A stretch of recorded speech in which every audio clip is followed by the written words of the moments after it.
సరే, నేను దివిజయ్ గారు వస్తే క్వశ్చన్ అడుగుదాం అనుకున్నాను సార్. అంటే అంత సెటిల్డ్ పర్ఫార్మెన్స్ ఎలా గ్రాప్ చేయగలిగారు, ఆ సీక్రెట్ ఎలా కనుక్కోగలిగారు? ఎందుకంటే బ్రహ్మానందం సినిమా చూద్దాం రియలిస్టిక్ ఉన్నట్టు సార్, ఎందుకంటే అంత settled performance we never expected. So మీతో ఎప్పుడు డిస్కషన్ అవుతుంటుందా సార్ యాక్టింగ్లో అంత డెవలప్మెంట్ ఎలా అనేది? అంటే తనకి బేసికల్గా హెరిడిటరీ, ఎందుకంటే 4 years అప్పుడే యాక్ట్ చేసింది తను. కరెక్ట్. అప్పుడు చాలా బాగా చేసింది, నంది అవార్డు కొట్టింది అన్నా చెల్లెలని సీరియల్లో. నాతో యాంకరింగ్ చేసింది, అప్పుడే టైమింగ్లో పంచులేసింది. అది దానికి ఇంకా బై బర్త్ కొంత వచ్చింది. ప్లస్ తన సాధన ఉంటుంది, రోజు ఏదో ప్రయత్నం చేస్తూనే ఉంటుంది.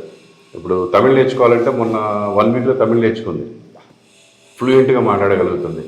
అండ్ సింగింగ్ నేర్చుకోవాలంటే ఆన్లైన్లో చూసి సాంగ్ చేసింది, నేర్చుకుంది. సింగింగ్, మ్యూజిక్ అన్నీ నేర్చుకుంది. ఎడిటింగ్ నేర్చుకుంది, గ్రాఫిక్స్ నేర్చుకుంది. అంటే తను అనుకుందంటే నాలాగే ఆ ప్రయత్నం చేసేస్తుంది అనమాట, అంతే. ఇంకా నాకంటే కొంచెం ఎక్కువే.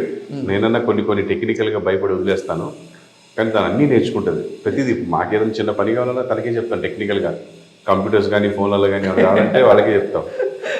జస్ట్ 1 weekలోని వెంకటరామయ్య గారి తాలూకా 2 సినిమాలు మేడం ఎక్కువ కనబడుతున్నారని నీకు మీరు పట్టుబట్టినట్టు ఉన్నారు, నేను సినిమాల్లో కనబడాలి. అలా కాదు కానీ అలా అయిపోయింది. 2 సినిమాలు కూడా 2 years అయింది స్టార్ట్ అయ్యి.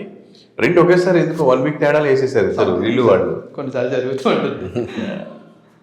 బట్ ఓకే, అది డిఫరెంట్ క్యారెక్టర్, ఇది డిఫరెంట్. 2 పల్లెటూరు అయినా కూడా డిఫరెంట్ క్యారెక్టర్స్.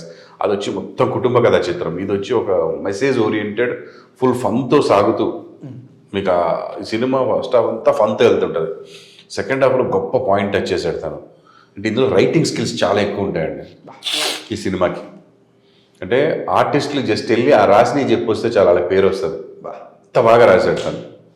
డెఫినెట్గా is a very good writer.